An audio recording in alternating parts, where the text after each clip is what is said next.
Right, good evening everybody and welcome to episode 2 of the Proud Terriers Weekly Review. Like I said, I just want to say a quick mention to the support that we've had lately. I just want to thank you all for that. It really does mean a lot because since the relaunch of the channel, it has really gone really well. You know, obviously with all the lockdown and everything, we kind of miss that engagement of engaging with our fans, which is the heart of what we do. We love to engage with our fans, and obviously we wanted to introduce something that would give us an opportunity to be able to engage with others.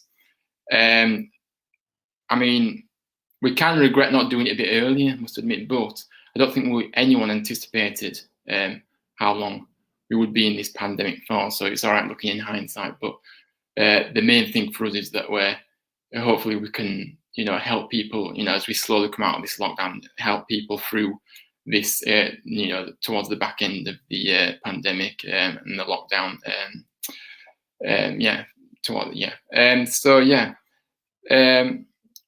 I'm delighted to be able to welcome EFL pundit Gab Sutton as our special guest for this evening's episode. Welcome, mate. Thank you so much for the support for us as a group. It really does mean a lot. I was so glad. I don't know how I seemed to come across you on social media, but I did, and I think it was a beautiful thing that I did because I think you're an amazing guy, and I think you do brilliant stuff. With your content, I love what you do, I really am happy to be able to call you one of our friends. Really, how's things, and welcome to the show.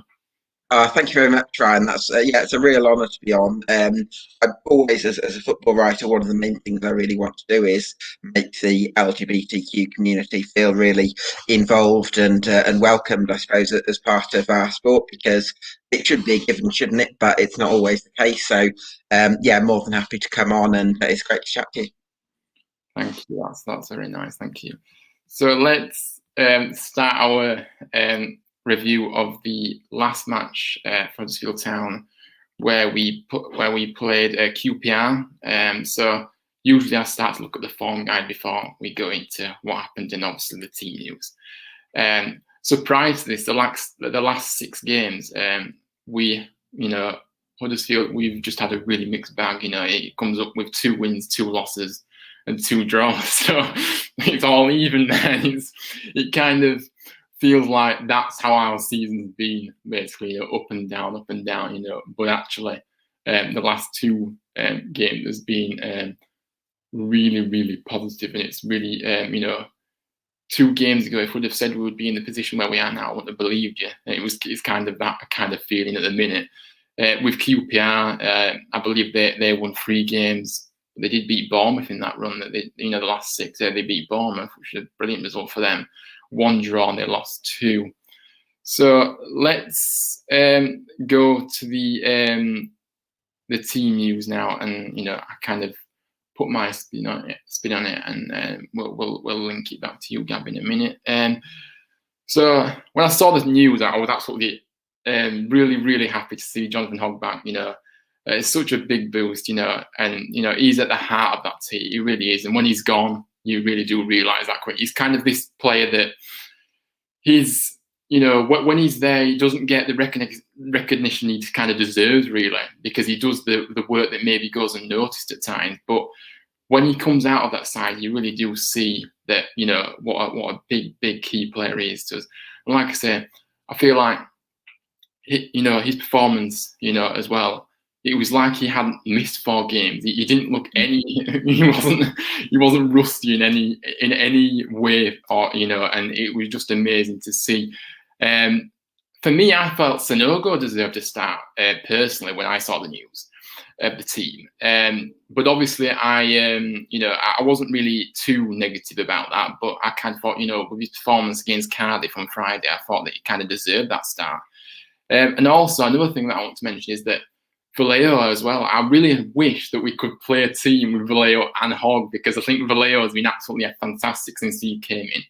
And, the problem is with that, though, they're really much identical players. But like I said, full credit goes to Carlos for, he got the tactics spot on. Sanogo came on from the bench. He made an impact. He looked lively when he came on again. And Yeah, like I say, you got the tactics spot on. I want to kind of come to, I want to kind of speak about Hogg now, personally from an outsider, as a neutral from with yourself, Gab. What kind of view do you have on Hogg, and how do you feel like what do you see when you see Hogg, and what are your views on him as a player? Well, I've got immense respect for him because I think he was inspirational in that promotion-winning side under David Wagner, where he partnered Aaron Moy, and you saw Aaron Moy sort of get all the plaudits for the way he dictated games, and then you had Hogg just sort of snapping at players and getting stuck in and doing the defensive work, and probably a little bit more intelligent than maybe sometimes given credit for as well. And yeah, a really inspirational player, and I think that season he picked up an injury. It might have been in 4-0 loss at Bristol City. I'm not sure about that, but I think. And then he came back, and a little bit like you were describing now, he came back and it was like he hadn't been away. And I just think that's what you get with Jonathan Hogg. He's such a brilliant character, and yeah, but I don't think he's ever going to be the finest technician in the world, which kind of makes me interested to kind of almost pick your brains a little bit on how you see the future of Huddersfield's midfield setting up, because you mentioned Vallejo's played pretty well in 2021, and then you've got Carol Eiting to come back, who's a pretty good deep line playmaker, and then you've got Lacuna. You know that he's got a high ceiling. He needs to raise his cellar a little bit when he's having an off game, but the potential's certainly there. And you've also got Lewis O'Brien, so a lot of midfield options in there, I guess. Yeah, definitely. We've got some, really good, promising players, and like I say, but the thing that I find is that because of the style of Carlos's, ethos and everything, it is a style that is susceptible to injuries, and I worry about that in terms of our midfield.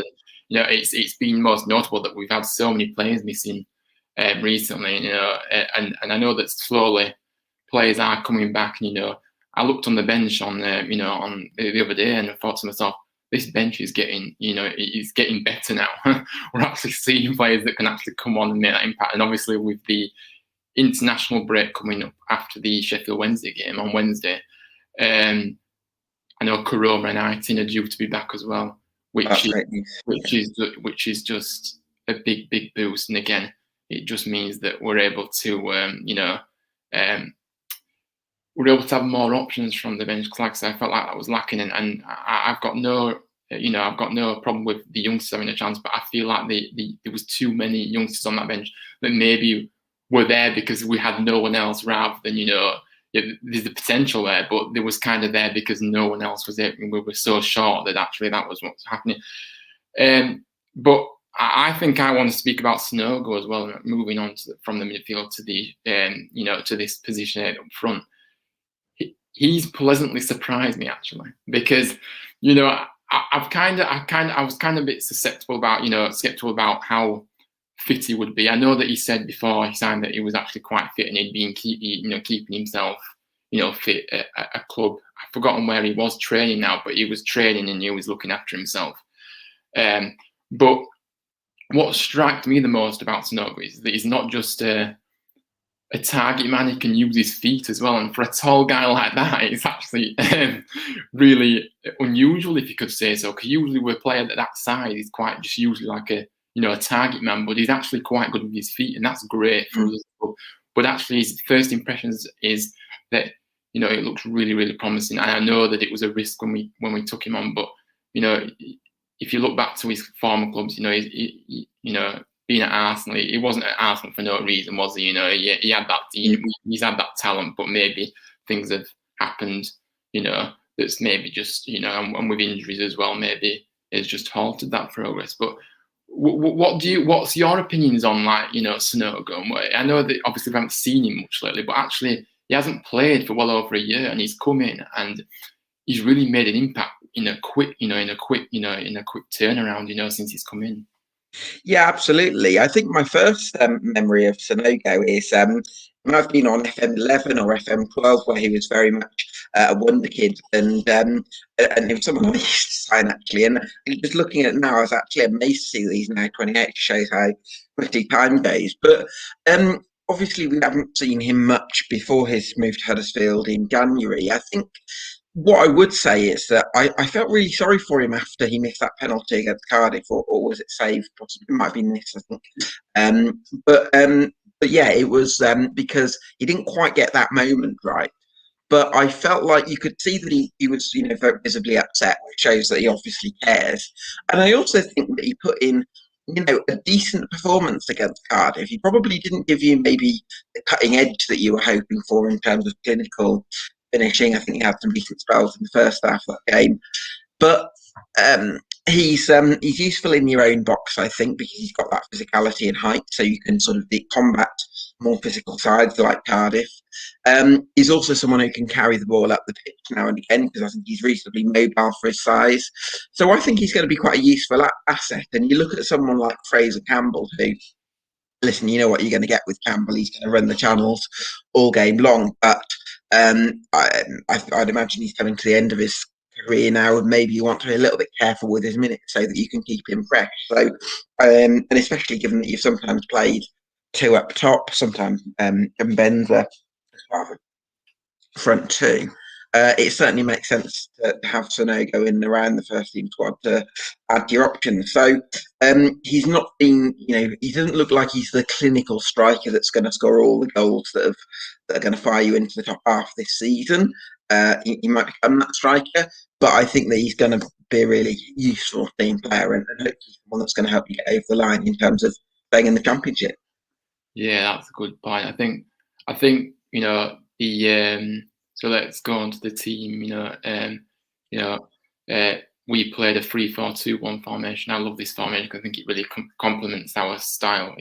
So obviously Schofield in goal, Keogh, Sarr, and Edmonds Green, Pieper, Bakuna, Hogg, Rowe, Campbell, Lewis, O'Brien, and Benza. So, like I said, that I actually like the look of that side. I know there's a few additions to come back in and that, but actually, it's a really exciting sign with with Naby Sarr. Naby Sarr's been excellent lately. I know that he's been criticised before. Maybe the past two games.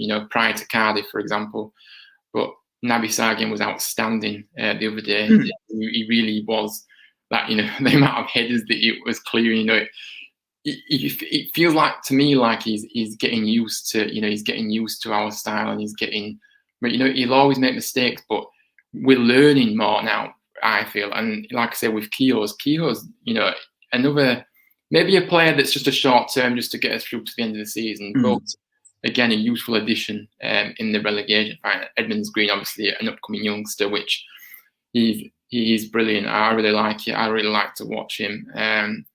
It's what struck me the most was about this match was that actually it was a battle again, but it was a different kind of battle, and we came through that battle because, like I say, Cardiff, play more off the floor, more aerial kind of thing.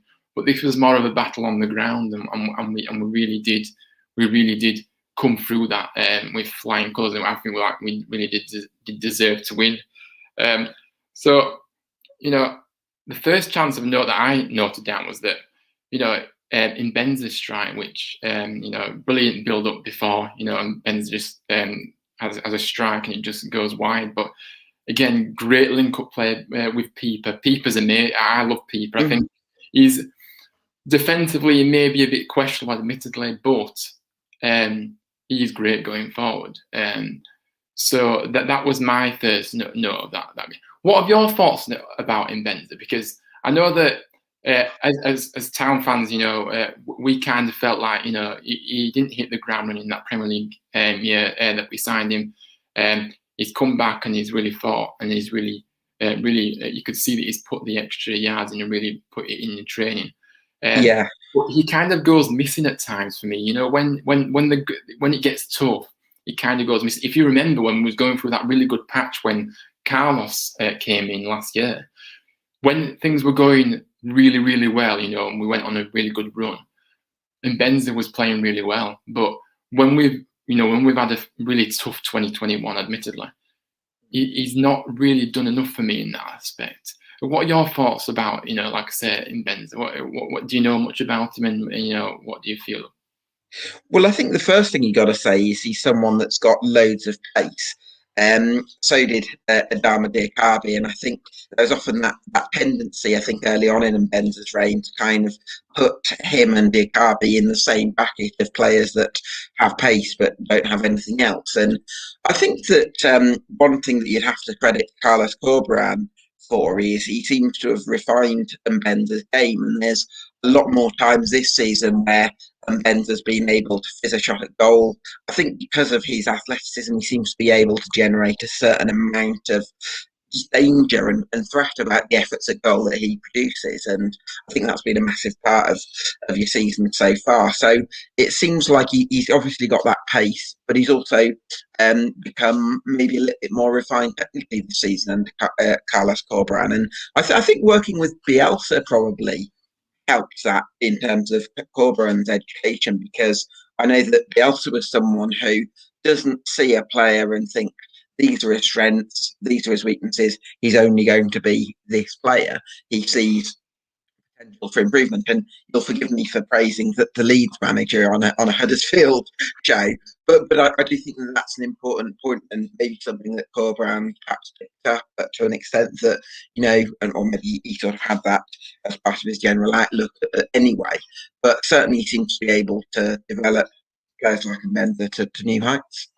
Yeah, definitely. Like I say, there's no, like I say, we have to be honest with ourselves, and if you look at the Leeds model, as much as it hurts me to say it, they've got, they're a really good side to watch, and they really are. You've got to give them credit for where they are now. Like I say, Carlos has come from there, and we've just got to be honest about ourselves, even though it hurts to say it. So anyway, swiftly moving on. I think the second chance for us that came was Thankyou from the corner. Again, set pieces have been a massive part of our. We've kind of, I feel like we impose ourselves a bit more on set pieces than maybe in open play. Although we do play a lot better football in open play as well. But I mean that we're a set piece, we are able to, pat ourselves. But like I say, Thankyou was very unlucky, heads wide from about 8 yards out. Really unlucky. And but yeah, from the, I felt like we really did control this game, and like I said, but then after that chance, obviously QPR had probably the best chance of the match so far. And obviously it comes from, Rowe losing the ball, and QPR really do go forward quickly. And like I say, I really like Kane for QPR. I think he's a really good player, is Kane. Kane, yeah. He really is. He's a brilliant watch. And Ilias Chair as well. I think he was a brilliant, really good player as well for them. So yeah, what I'm getting to is that we kind of got, cut open far too easily for my liking in that instance. But then you've got to praise Schofield, who made an absolutely outstanding save. And yeah, that the QPR player should have scored, but actually the way Schofield moved his feet, and he was quick to get down. He's a tall lad, like you can see, and he's brilliant with that. And to be able to save that was a top quality save. Yeah, absolutely. I'm pleased for Schofield. I think he had a bit of a mixed time a couple of seasons ago when he was on loan at Notts County. Unfortunately, they were relegated that year, and yeah, maybe I think, if I'm not mistaken, maybe he had one or two tough periods early on in his Huddersfield reign, and maybe that's almost affected the way he's perceived. Speaking personally, and this is nothing against Ben, I'm not a massive fan of Ben Hamer. You may know more about him than me, but I always feel whenever I watch him, I always feel like there's a mistake in him. With Schofield, he's obviously a very big goalkeeper, which can have its advantages. I guess it means it's easier for him to get down to the corner, but I guess it suits him more the higher up saves rather than the awkward ones that are just sort of in between his arms and legs, I guess. So that's a slight downside of being a keeper that's about 6'5", I guess. But yeah, certainly great performance at QPR, which is something that will definitely boost his confidence. And yeah, hopefully he can push on.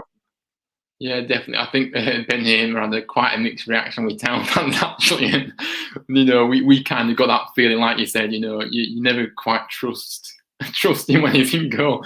Admittedly, towards the end of his time at Town, he kind of seemed to become more reliable. All of a sudden, he was doing quite well actually for him. But then obviously, when we sold him on, which I think it was quite a good bit of business for sure. But then Schofield came quick into the spotlight, of course, maybe unexpected, and maybe he could, he would say himself that he was ready to step up with having various loans, and going out and getting experience. But I feel like that kind of has to have a factor into how, since when we first saw him, when Hamer left, and he kind of cemented that #1 spot eventually. His confidence has grew, but I feel like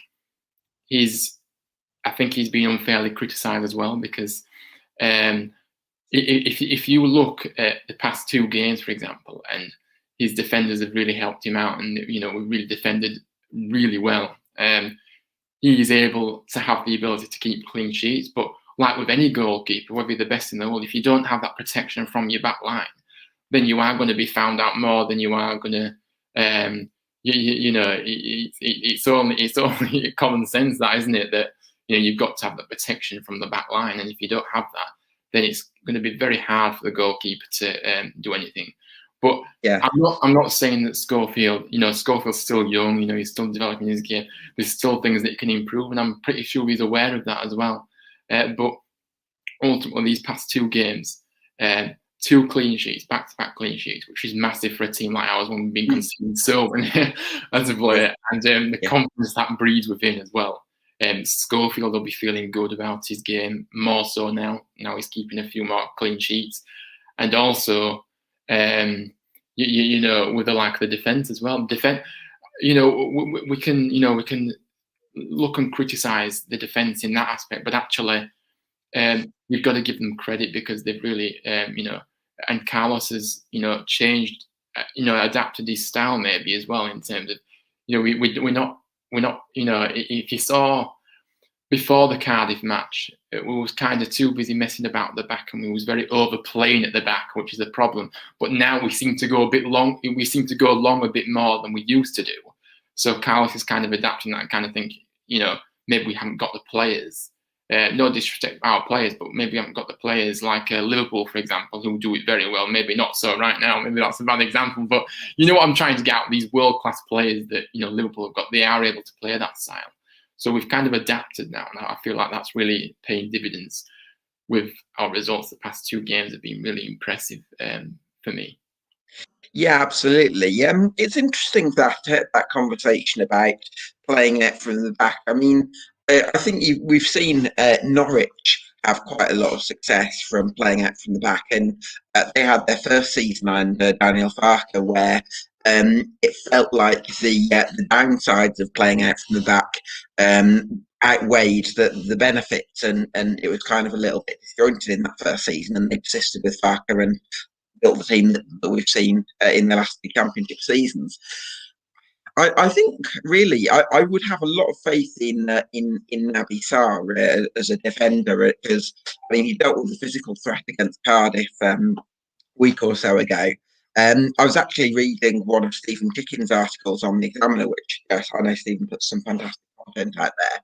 And one of the things that was really interesting to me was that the attacking record for Huddersfield is much better when Naby Sarr plays, which shows that even though he's a defender, his ability on the ball and his ability to kind of beat the press, and he's a left-footed centre-back as well, which is a little bit of a rare commodity, I suppose you'd say. That's pretty important to Huddersfield in terms of the way you want to play, and you seem to have a lot of things. Naby Sarr's been really good the last couple of games by all accounts, so I think that's a real positive for you to build on. Yeah, definitely. I feel like Naby Sarr is finally, we're seeing the Naby Sarr that, maybe the club felt like he would get to that level sooner, maybe, but it's not easy, transitioning, and transitioning into a new style maybe that he's not used to or whatever, but yeah, Naby Sarr, he's just brilliant, and he really is, he's got that big physical presence, and like you say, he's really good, he may make mistakes from time to time, but every player does, so you kind of just got to think, well, he does more good than he does, bad for sure, and I know that he let himself down, quite a few number of times. But it's all a learning curve for these players, and like I say, it's amazing what a bit of confidence does for you as well. Which again, that showed in the past two results. I mean, going into like I say, our defence, nullified. I'm going back to Cardiff now, and nullified the threat of like Kiefer Moore, who I really respect. He really is a top quality forward, but we managed to nullify him, and various other. I think Murphy is another one that I really like from Cardiff. But again, quality players that we've been able to deal with whatever they've kind of thrown at us, if you could say so. Yeah, I mean, if I could just kind of touch on the defence briefly, because you've got a couple of talented centre backs in Edmund Green, and he had a really good game to at Swindon, and Romany Critchlow Noble, who's supposed to be quite talented as well. I mean, do you think you're going to be going with a threat back long term, or do you think Corcoran might get back to the 4-3-3 maybe? How do you think things will play out there? Yeah. Personally, for me, I feel like the three at the back does really work. So I would stick with the formation that it's easy to say this, but stick with the formation that is working for sure. But like I said before at the start, I like this formation that we play. I think it really does complement the way we play. So I would definitely stick with the three at the back because it's just brilliant. And like I say, you still have that threat going forward as well with this formation as well. So it's not just about like I say, it's a player that I haven't even mentioned yet. Aaron Rowe, of course. I think Rowe has been he's a really exciting player, and I've said this in the past with various people that I've spoken to about him. But he excites me when he's on the ball. He's that player that just goes at players with no fear. He's like a kind of, I love to see players like that because that no fear attitude. Because it shows that they're trying to do things, and they're trying to create off their own back. Well, he's unpredictable as well, isn't he, Aaron Rowe? I thought he was another one who was really good against Cardiff because there was one moment I think where he went on the outside of his opponent, and then one time where I think maybe he cut on to his left foot perhaps and delivered across the back post. So I think that unpredictability is pretty big for Huddersfield and the way Corcoran wants to play. And Pieper, I think the other wing back, he's actually moved, I think, to the left more recently, and you'd probably say he's got the same thing because although he's right-footed, he's still got that ability to go on the outside sometimes as well. But he's also right-footed on the left, so he can kind of have that inside threat. So I think you've got that unpredictability from those two wing backs. Whereas I suppose with Toffolo, I know Toffolo is really highly regarded, but I would suggest that Toffolo is great going forward, and he had that great partnership with Karema in the first half of the season, didn't he? But maybe there's more of a sense with Toffolo that you know what you're going to get in terms of the kind of runs that he's going to make. Whereas I guess with Rowe and Pippa, the advantage that you do get is you can't quite predict what they're going to do.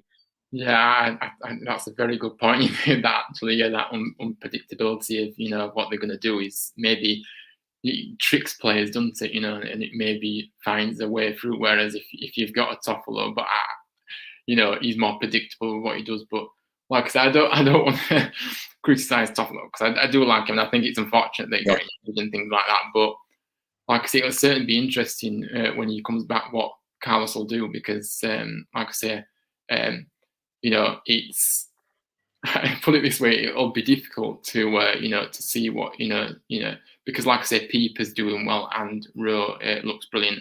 Two players that I feel like should be in the side now all of a sudden because they've made that impact. So it'll certainly be difficult. But like I say, Toffolo, you just never know. But I like the fact that like I say, Pieper and Rowe are a bit further forward because like I say, Pieper has been questionable defensively at times, but going forward, there's no doubt that he's got that ability to go forward and really cause a big threat.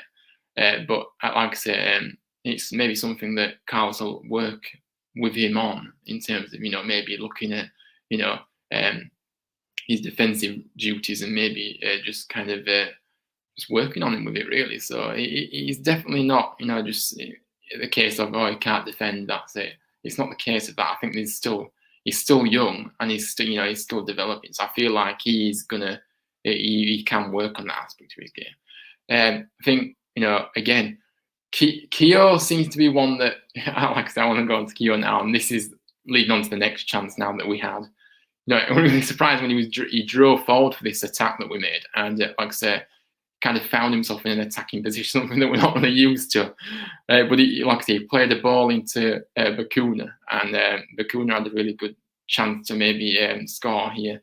But he goes over the bar. But like I say, again, great positive play and really, really good to watch in terms of the attacking threat that we're posing in these past 2 games for sure. So again, it feels like to me like there's so many more positives in it, and it's really, really nice to see, because like I say, it has been a very, very difficult as fans, and I'm sure as players as well, 2021. But the past 2 games has brought some light to this football club, and really has gave us that confidence. But yeah, I think another chance that I'll go on to now with QPR had another rare chance. Like I said, I think QPR really relatively. They surprised me really, because I thought they was going to be a lot better than they were. Yeah. This is like the form, the form that they was on, and the players that they've got. Maybe I don't know. I just maybe expected a bit more from them. Really, I mean, I'm not going to complain because we won the game, but I kind of felt like they were going to cause more of a threat to us. But like I say, Chris Willock, who plays for QPR, of course, now he was at Town briefly, and I kind of, when I saw him on the ball in this dangerous position on the edge of the penalty area, I felt like he was maybe going to be a bit of I don't know what the word I'm looking for, but you know what I mean. When an old player scores for your former team, it always happens. It seems. But like I say, unfortunately for him and for QPR, the ball didn't quick enough, and it went over the bar. That chance for QPR, but yeah.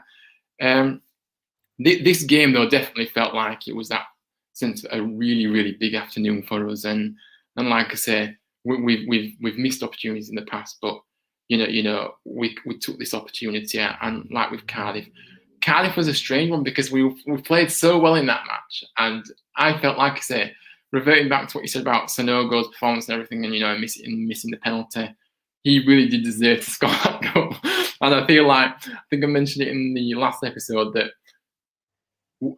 At the moment, we seem to have to work even harder for us to do well, kind of thing. Whereas other teams may get that luck that we're maybe missing at the minute a lot. And I feel like luck came into that game a lot because, like I said, we played really well. But chances that we had in that game, it only takes a bit of luck to maybe have one of those in the net. So it feels like a bit of.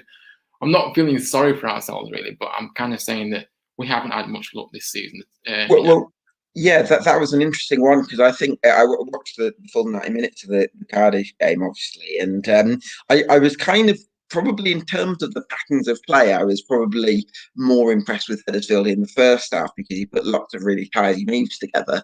But actually, it was probably the last 15 minutes or so where maybe I think because Cardiff pressed a little bit higher in the second half, you maybe had more chances to go a little bit more. Not direct in terms of passing, I don't mean long balls, but just I think Lewis O'Brien played one diagonal to the left wing back, was it Pipper at the time, and he had a chance. He had the Sanogo penalty, and there's a Campbell overhead kick, wasn't there? So it was almost as though you kind of, even when you were maybe not quite as good as you were in the first half aesthetically, you probably created more chances in that last sort of 15 minutes. So I think it's probably encouraging that Huddersfield, as much as Carlos Corberán has his philosophy and has the ways that he wants to play, you starting to find ways of picking up points and creating chances in different ways. And I think that adaptability will stand you in good stead going forward. Yeah, absolutely. Great points there for sure.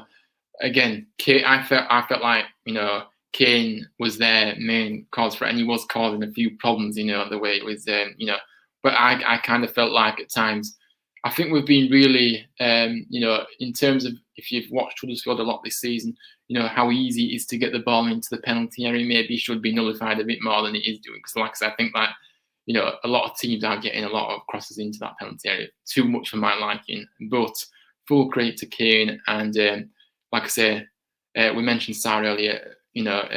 obviously Kane crossed it in, and Sa, there he is, heading the ball, and like I say, it did rebound to Austin, but he kind of lost control of it. And like I say, I kind of think like Austin we frustrated Austin, and we know that he's kind of a quality player on his day, of course.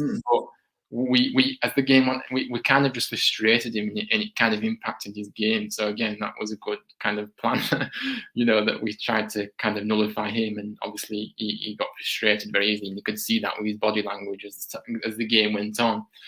I think so. That's kind of what I had in the first half, in terms of chances and what happened in that match. But I kind of felt like at halftime, my thoughts were, this first goal will be really crucial. First goal will really. And despite us conceding, quite a lot of goals, and you kind of think that, can we really say that when we've conceded so many? But it kind of felt like that kind of game where if the first goal was really crucial, it possibly could have. It kind of a game that if the team scored first, it was kind of. It wouldn't. Nothing else would kind of happen, if you could say so. So I feel like in the second half, we come to become a bit more deeper for some reason. I'm not sure why, but like I say, the genius tactics of Carlos. Who am I to question that when it worked really well? But again, what I noticed was in this match, as well as I feel like we countered really well, and the speed of our play, our passes are a lot better now at times. We're not going to get it right every time, but it is a lot better. And it was just a joy to see us that transition from the defence and a lot quicker play up to the attacking third. Like I say, we limited the amount of chances for them too. So maybe maybe that's a big compliment to us that we actually limited the amount of chances that QPR had to do, rather than looking at they didn't play that well. Yeah, well, if I could just kind of make that point about the second half and maybe dropping a little bit deeper, I think it's very difficult to kind of sustain, do what you want to do in a game for the full 90 minutes. And it sounds like, the pressing side of things in the first half was pretty strong, but, QPR are very much a possession-based side under Mark Warburton. That's what he wants to do. And sometimes you've got to kind of compromise your approach in certain areas. I don't think Carlos Corberán will want to do that entirely, but sometimes it is going to suit you to be a little bit more compact. And I think, having someone like Sanogo who you can go direct to, and he's someone who can carry the ball up, as I mentioned earlier. I feel like Lewis O'Brien has maybe found another level technically in terms of that ability to kind of find a diagonal or a through ball. So I think that it's not necessarily just a case of you having to have 70% possession in every game, as maybe we're seeing in the first half of the season. I think that this is Carlos Corberán's first season as a number one. It's important to remember. It feels like he's learning a lot, and I'd be pretty excited about your future going forward. And I would like to ask though, just a slight interlude from the QPR discussion. What are your feelings about Phil Hodgkinson at the moment? Because obviously it was a very controversial decision to dismiss Cowley brothers last summer. But how do you feel things have gone generally for Corberán so far? And is Hodgkinson in the boardroom level, is he the right man to take the club forward? Yeah, like I said, I'm going to be very careful with my words here, but like I said, I'll put a professional spin on it for sure. But I think Phil Hodgson's coming for a lot of criticism, and like I say, I feel like I can understand that for sure. But it was a very bold move to get rid of the Cowleys at the end. And like I say, when the Cowleys came in, the goal was to stay up, and that's what they did. And it may have not been the best style of football, but like I say, it got results. And like I say, when we were struggling for results, at the back end, the start of the year, we was kind of looking at that actually it would be great to have someone that is able to find that result rather than, and we kind of revert, what I'm trying to say is that we kind of look back to that instance with the Cowleys. Yes, it may not have been great to watch, but you still got results. So we was kind of thinking, well, if only. But no disrespect to Carlos Corberán, who has come in, and of course, what he's had to deal with since he's come in has been pretty, I think he probably didn't expect to come in and be faced with what he had to face with in terms of, I feel like, a lot of players' attitudes were maybe a bit poor when he came in, and there were a lot of players maybe just rock bottom with everything, and maybe that may have an impact. But and I mentioned this in the last episode actually, and sadly for me to say as it is, I feel like the club, if you remember under Dean Hoyle, obviously our amazing last chairman who, created that bond with the players and with the fans as well. We was all one. But I've never seen a bigger disconnect between the fans and the club at the moment. And that for me to say that is very difficult. But ultimately, that is how it feels as a fan at the moment. And unfortunately, the board have got to take responsibility for that for sure, because, as much as it is to say so, I don't feel like Hodgson's a different kind of guy to Dino. Like I say, I feel like he's more, he's not one to just. I don't know what I'm trying to say. I'm trying to say that Hodgson's a different person in terms of he's more in himself rather than he's not. Dean Hoyle's more of a he wants to create that more. But I think Phil Hodgson's his decisions at times have been questionable, and I don't, like I say, I think he did have a few issues with fans on his social media pages at times as well, which didn't make him look the best in terms of, he looked very unprofessional. And I'm sure he will look back and say that himself anyway. So I'm not saying anything that I shouldn't be. But ultimately, I feel like the divide is big, and I feel like, it's a big summer ahead, and I know that he came out with he kind of spoke to and came out with a statement a few weeks back, and he was saying how it is a difficult moment in terms of because obviously we felt like we need to spend a bit more money, and as fans we felt like anyway we haven't really been backed by Hodgson hasn't really backed the board as maybe to a level that maybe we feel as fans is okay, and a lot better. But I feel like it's he does need to look at what his ambitions are as a chairman is, because it feels to me like he's he's kind of contradicting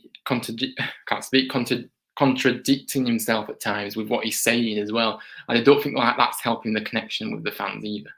Because when you're saying something and then going on your word, it's kind of not looking great, is it, within the club? But like I said, I do have to be careful with what I say. But personally, I prefer the Dean Hoyle vibe. I'm not going to lie, I do prefer that. I love that one. We're all together as one. But at the minute, it just feels disconnected in that aspect. And when results weren't happening, it was a lot more. There's a lot more criticism for the board. Well, I mean, I've just kind of watched an interview with Leigh Pomlet, who's the Walsall chairman, and I think I think this is slightly relevant that he kind of went into that interview with a few people questioning, because the manager at Walsall is quite inexperienced. They're in a bad run of form. A lot of people are thinking they should go for someone who's quite experienced, and Leigh Pomlet was he kind of made his case to say essentially, going to appoint a director of football, going to make that process right, and for the moment we're sticking with the current head coach. And just the way he spoke, even if you're of a slightly different opinion, you could really respect what he's trying to do, because he's fronts up on all the questions that are asked of him. And I think that's what Huddersfield fans liked about Dean Hoyle.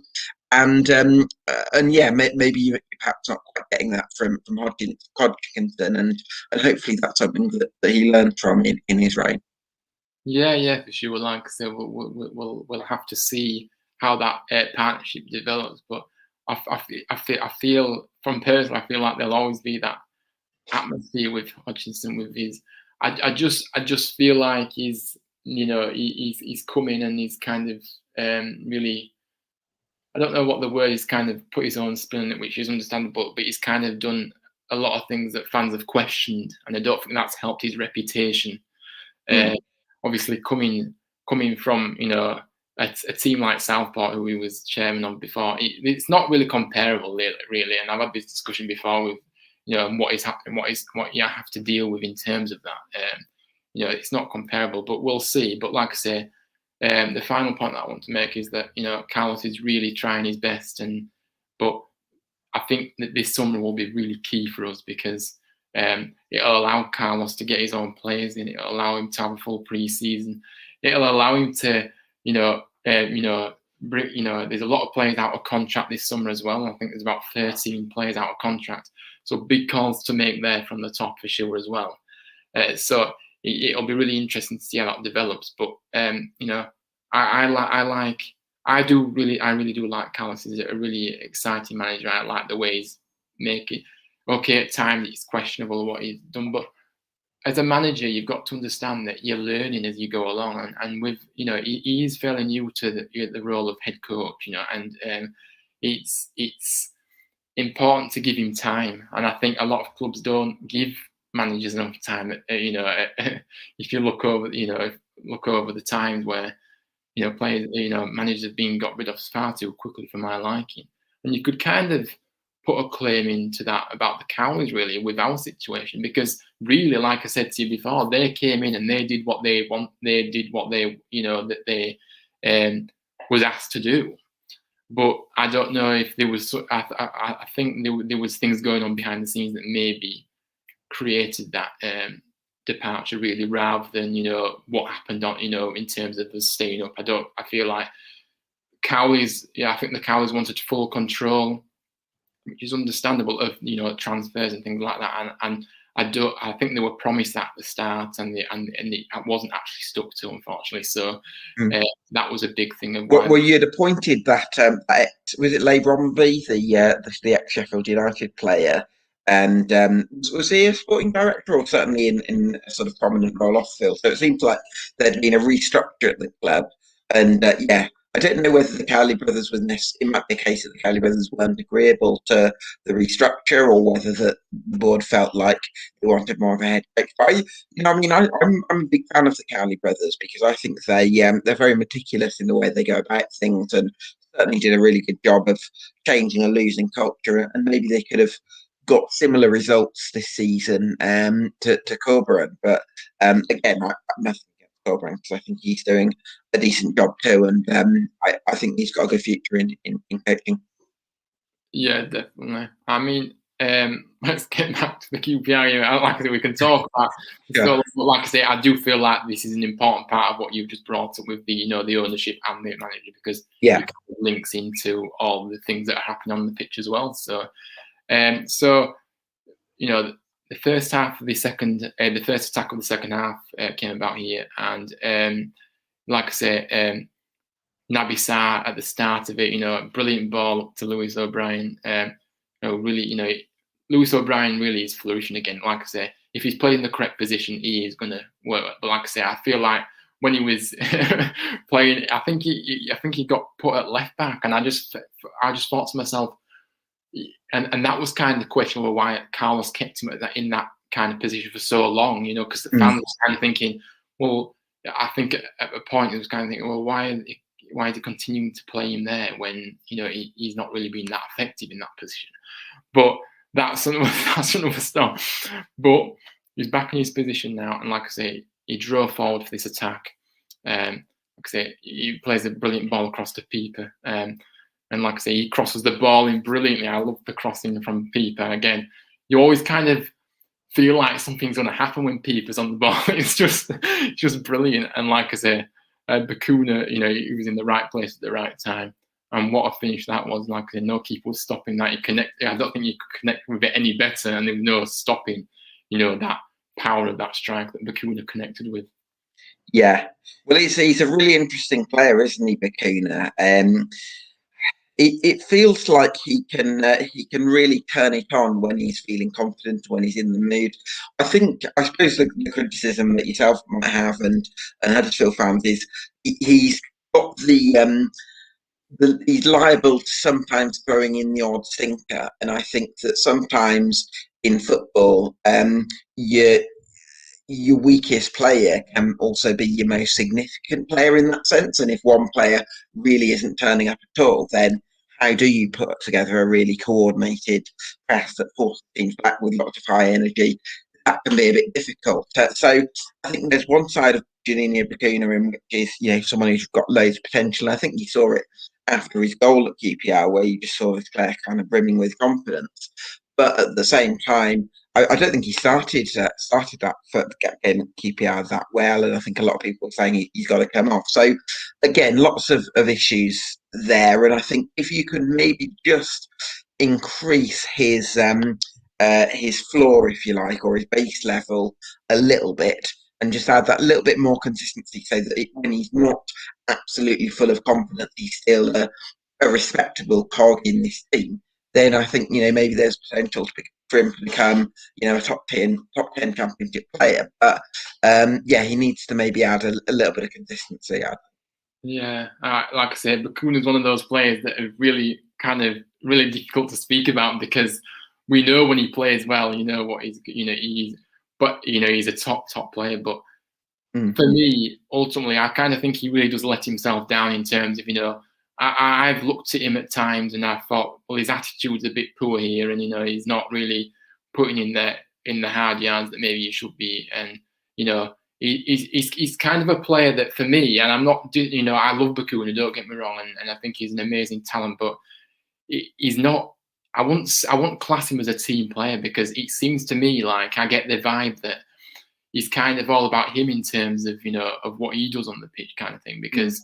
You've seen it on a few occasions this season where he's kind of had a chance to pass it across, and he's kind of gone himself, and you're thinking to yourself, why has he tried that when, or he's trying to do something clever when it's, again, another thing that, is there any need to do that? Just do the basics right, and then if you want to, you know what I mean? So, but I do like Bakuna, and like I say, he's a really talented player, but like he's been linked, this summer he's been linked away from us, actually. I think Rangers are really interested in signing his services, and for the fee of £5 million, which I've heard rumours. £5 million?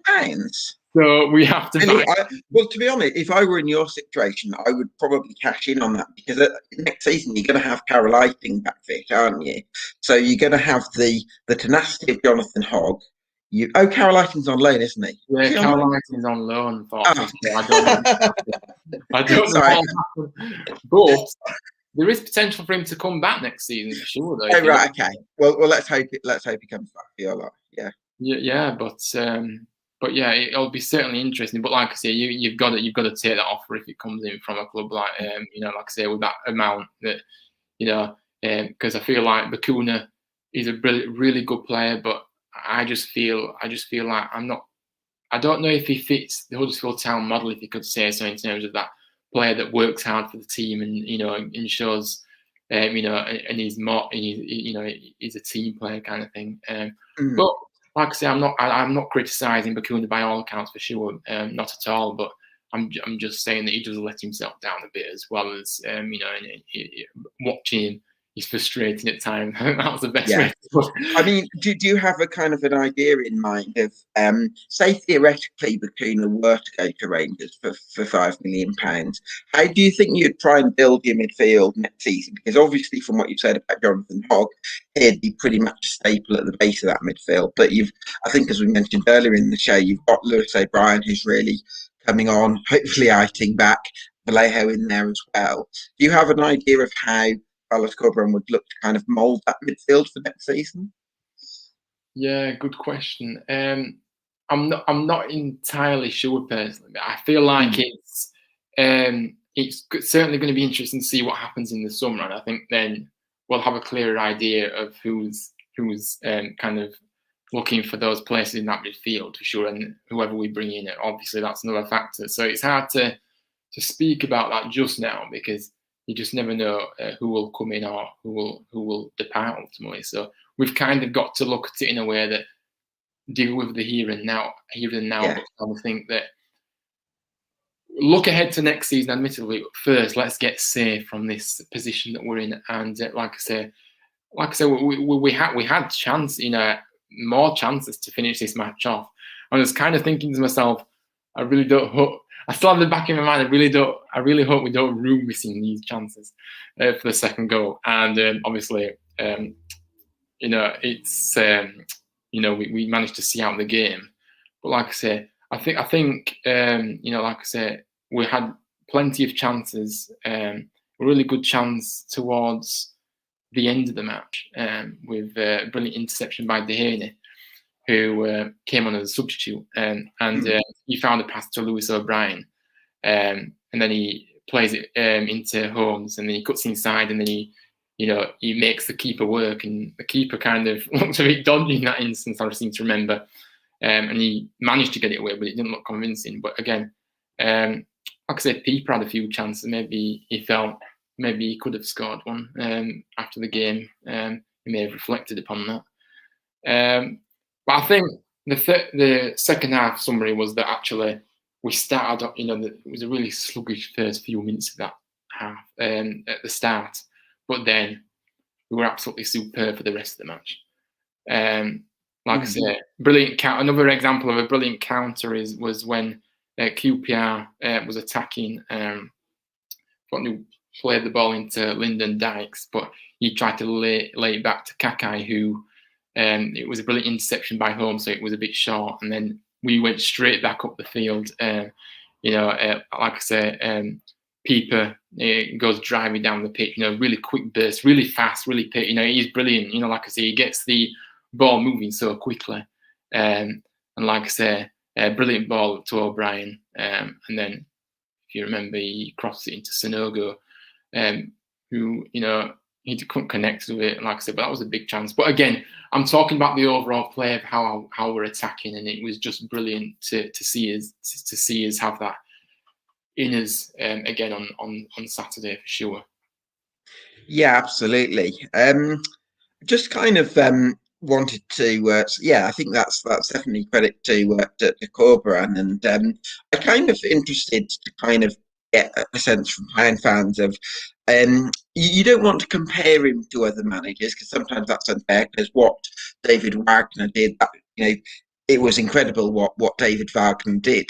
I feel like Wagner's ability was very much in terms of his ability to kind of man manage. That's not to say he wasn't a very good tactician, but he seemed to get everyone. He had that positivity about him. He seemed to get everyone believing and behind him, combined with, I suppose, having a great chairman in Dean Hoyle. And I think with Carlos Corberan, you can see that he's a very sort of energetic figure on the sidelines, can't you? How have you felt as in terms of his ability to connect with fans? Because obviously, if you've not got Dean Hoyle at boardroom level, then is there that bit more responsibility on the head coach to maybe connect with fans and make them feel involved as part of the football club? Yeah, I know what you're trying to say. I feel like, from my impression of Carlos, is obviously I haven't really managed to see in the stadium what he's like kind of in person, but from looking from a screen, which just isn't football to me. I can't wait to get to the stadium. Anyway, that's another quick. But like I say, he seems really passionate. I think the fans really respect that. He shows that he cares, and ultimately, he's kind of one of those people that he's likable as well. He's got that aura about him, and I think actually the connection with the manager and the fans is pretty good, and I feel like that's credit to Carlos for the kind of guy he is. But it's kind of that, as like I'm sure at most clubs, that passion to see on the touchline is great, and it shows that he really does care, and he really is trying everything he can to to take us places. So I think from a fan's perspective, that means a lot to us to see someone that really does care about not just and like I say, he just seems that really friendly bubbly guy that that I'm sure that fans once we were able to go back into the stadium will connect with instantly, because I think he's he comes across in a really positive way, and I really do like him. Yeah, brilliant. So like I say, I think that is our review. But like I said, the most impressive thing will be is that we managed to hold we managed to keep the lead, and obviously looking now at the table on 41 points, going into the game on Wednesday night at Sheffield, and yeah, things are starting to look up for us as a club, and that's just, like I say, I don't think I could have anticipated this a few games ago, put it that way. I think we was and I think that was kind of the view from the whole of the fan base, really, in terms of really downbeat, and we couldn't really see a way out, and we felt like, that we didn't know where our next win was coming from, for example. But we've picked up quite quickly, and it's just football of how it can turn around so quickly. But like I say, we're on 41 points now, and I feel like if we get 2 wins, I think that'll be enough to keep us in safe. And the sooner we can get safe, the better, really, because like I say, we can build onto that, and we don't have to think about relegation in the back of our minds, which has been a real thing that's been on the back of my mind for quite a while. So it'll just be nice to see, maybe it'll give chances, once we're safe, to implement a few more youngsters into the side and see how they cope with that, how they cope with that. So like I say, the sooner we can get safe, the better. But things are looking up. On to Wednesday now, and I think, Wednesday are in terrible form, as you probably, I don't know how much you've looked at them as a side, but like I say, our friend Jordan Rhodes is over there, and I saw that he scored on Sunday against Norwich, and I thought, blooming heck, I hope he doesn't do that on Wednesday. But he's always got the ability. But like I say, I think that's how also. I want to finish on the fact is that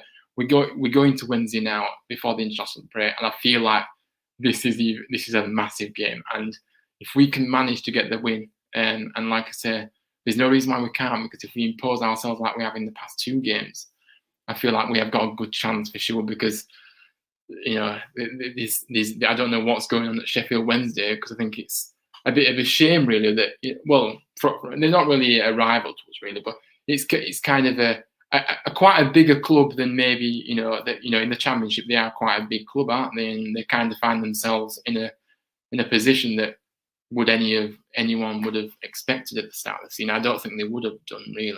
Well, they did have the 12-point deduction at the time that's since been reversed to 6 points. But yeah, they're certainly a massive club for this level, for sure. Yeah, I think it'll be certainly interesting to see what happens on Wednesday. But if we can get a win, then we're nearly there. Then. So we can start to breathe a bit more easily if we can just get safe as quickly as we can. But that wraps up this episode for today. I've got a few special announcements that I want to make. So if you, I don't know how I'm precarious of time. I've gone over the hour gap now, so I don't know if you want to stay on for these, and then I'll finish it there, or you want to leave now. No, I'll happily stay to the end. So recently this week, we've had.